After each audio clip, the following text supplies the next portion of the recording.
Blackhawks lose in Pittsburgh. 6-2 is the final. Now, the first period for the Blackhawks actually started off pretty good. They started this game pretty well. Blackhawks got on the board first. It was a Connor Murphy snipe off the rush on a great play from Frank Nazar. He had a D-zone takeaway and then started the rush, slid it over to Ryan Green, who fed Connor Murphy, and Murphy ripped it. That got the Blackhawks going. It was 1-0 for a large portion of the first period, but then the Penguins tied it before the period ended. It was kind of a weird play where Vlasic seemingly got tripped, but the officials missed it, and then the Penguins went on to score seconds later. So that one kind of sucked because the Blackhawks put together a really good first period overall. They led in pretty much every statistical category after the first period, which is remarkable because if you look at the final game statistics, they're not in favor of the Blackhawks at all. They led 9-8 in shots on goal. The Hawks did in the first frame, but then the Penguins in periods 2 and 3 led 36-10.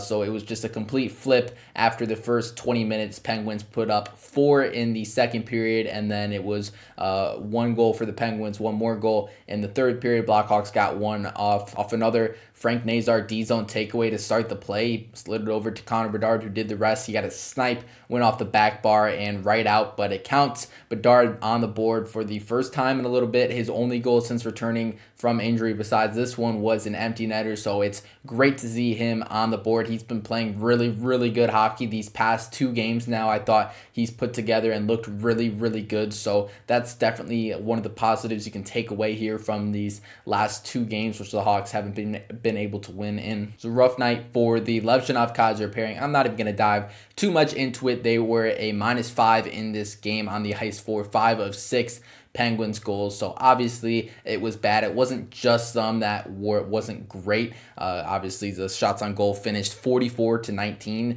in favor of the Penguins, so it's not like just one pair wasn't going tonight, but they were definitely the worst pair, and they were on the ice for 5 goals against. It was just not a great night for either of those two. Blackhawks power play skid is now at 0 for their last 24, as they had 2 power play attempts tonight. They could not score. They did generate pretty decent chances, especially on the first power play. They got a few really good looks on that first power play, but they just cannot find the back of the net. I think Bedard hit another post on that power play. I think he did in Minnesota as well. So they're so close to scoring, but it's kind of remarkable now. We're at 24 straight power play attempts for the Blackhawks with no goals. They were comfortably in the top 10 in terms of power play percentage across the league, but now they've slid all the way down to 17th in the league. Their power play percentage is now below 20%, so it's just been a rough stretch for the man advantage. Really, the only other thing really noteworthy from this game is that Nick Foligno left the game after just 2 shifts with an apparent injury. I didn't see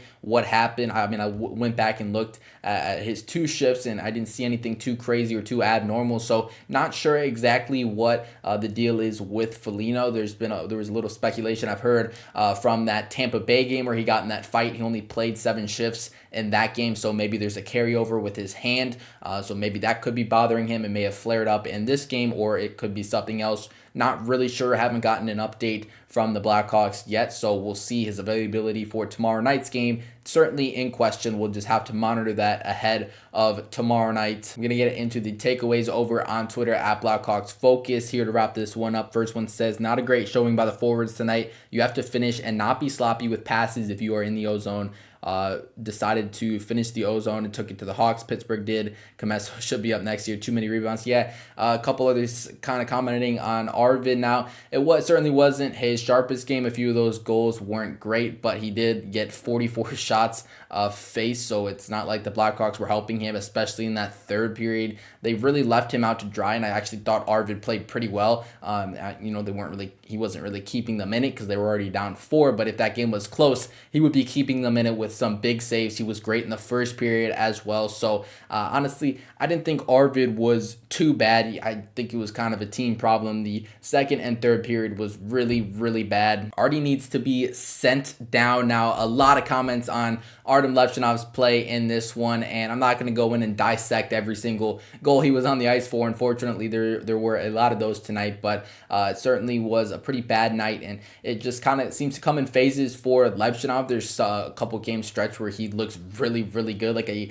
full bona fide top pair defenseman. And then there's other games, other stretches like tonight where he kind of looks a little bit lost out there. That's part of the growing process. I tend not to overreact too much. Maybe I underreact to some of these poor performances from some of the Blackhawks defensemen, but to me, it's just I'm okay, I guess, with the process of some of these bad games because I see the flashes that Levshinov has, I see the raw skills that he has, and it makes me like, obviously these games are tough to watch, but it makes me a little bit optimistic just with the flashes that he shows and the skills that he has, that he will be okay, he will be able to figure this out. It's easy to overreact after a really bad game like tonight, but I'm not like sounding the alarm bells. I wouldn't go as far to say he should be sent down. I don't think he's going to be sent down. It's just going to be something he's going to have to work through, and it's definitely a tough stretch. But like I said, also the team wasn't playing that good tonight, so it wasn't just one guy not playing well. Gonna be interested to see how the team bounces back tomorrow.